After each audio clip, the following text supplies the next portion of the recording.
ರಜತ್ ಅವ್ರ ಬಗ್ಗೆ ಹೇಳ್ಬೇಕಂದ್ರೆ is very very very good person. The way he treats me, the way he loves me, the way he cares for me, ಅವ್ರಿಗಿಂತ ಹೆಚ್ಚಾಗಿ ನಾನು ಯಾವತ್ತೂ ಮಾಡೋಕ್ಕೆ ಚಾನ್ಸೇ ಇಲ್ಲ.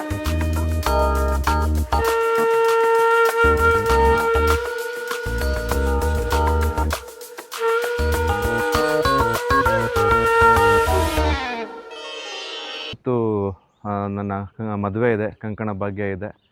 ಸೊ ನಾನು ತುಂಬ ಮಿಸ್ ಮಾಡ್ಕೊಳೋದು ಅಂತ ಹೇಳಿದ್ರೆ ಆಬ್ವಿಯಸ್ಲಿ ನಮ್ಮ ಬ್ಯಾಚುಲರ್ ಲೈಫ್ ಮತ್ತು ನಮ್ಮ ಮದುವೆ ಆಗ ಮುಂಚೆ ಇರೋಂತಹ ಜೀವನ ಪ್ರತಿಯೊಂದು ಮಿಸ್ ಮಾಡ್ಕೊತೀವಿ. ನಮ್ಮ ತಂದೆ ತಾಯಿಗಳು ತುಂಬ ಖುಷಿಯಾಗಿದ್ದಾರೆ. ನಮ್ಮ ತಂದೆ ತಾಯಿ, ಹುಡುಗಿ ತಂದೆ ತಾಯಿ ಇರ್ಬೋದು, ನಮ್ಮ ಅತ್ತೆ ಮಾವ ಇರ್ಬೋದು. ಸೊ ಪ್ರತಿಯೊಬ್ಬರಿಗೂ ಅವ್ರವ್ರ ಮಕ್ಕಳು ಮದುವೆ ಅನ್ನೋದು ಅವ್ರಿಗೊಂದು ದೊಡ್ಡ ಕನಸಿರುತ್ತೆ. ಆ ಕನಸು ನನಸಾಗ್ತಾ ಇದೆ. ಸೊ ಈ ಕ್ಷಣ ಮುಂದೆ ಪ್ರತಿ ಕ್ಷಣವೂ ಹೀಗೆ ಸಂತೋಷ ಖುಷಿಯಾಗಿರಲಿ.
ಅತ್ತೆ ಮಾವ ಎಲ್ಲ ತುಂಬ ಒಳ್ಳೆಯವರು, ಅತ್ತಿಗೆ ಭಾವ ತುಂಬ ಒಳ್ಳೆಯವರು, ಅವ್ರ ಮನೆಯವರೆಲ್ಲ ತುಂಬ ಅಂದರೆ ತುಂಬ ಒಳ್ಳೆಯವರು.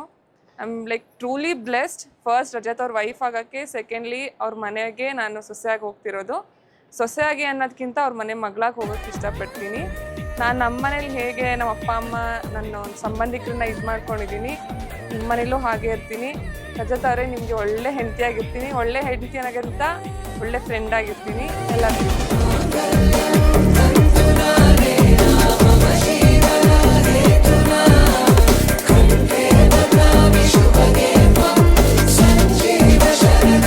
ಸತಿಪತಿಗಳಿಗೆ ಒಂದಾದ ಭಕ್ತಿ ಉಪದೇಶ ಒಪ್ಪುವುದು ಶಿವನಿಗೆ ಅಂತ.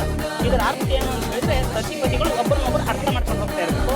ಏನು ಮಾಡ್ತಕ್ಕಂಥ ಕೆಲಸ ಅವ್ರಿಗೆ ಗೊತ್ತಿರ್ಬೇಕು, ಅವ್ರು ಮಾಡ್ತಕ್ಕಂಥ ಕೆಲಸ ನಿನಗೆ ಗೊತ್ತಿರ್ಬೇಕು. ಆ ರೀತಿ 2 ಜನ ಸತಿಪತಿಗಳು ಅನನ್ಯವಂತ ಹೋದ್ರೆ ನಿಮ್ಮ ಬಾಳು ಹಸನ ಆಗ್ತದೆ, ಬಾಳು ಬಂಗಾರ ಆಗ್ತದೆ ಅಂತ ಹೇಳ್ತಾರೆ. 7 ಹೆಜ್ಜೆ ಇಡುವಾಗ ಮನಸ್ಸಲ್ಲೇನೋ ಸವಿರಾಗ ಎಂದು ನಾನು ಜೊತೆಯಾಗಿ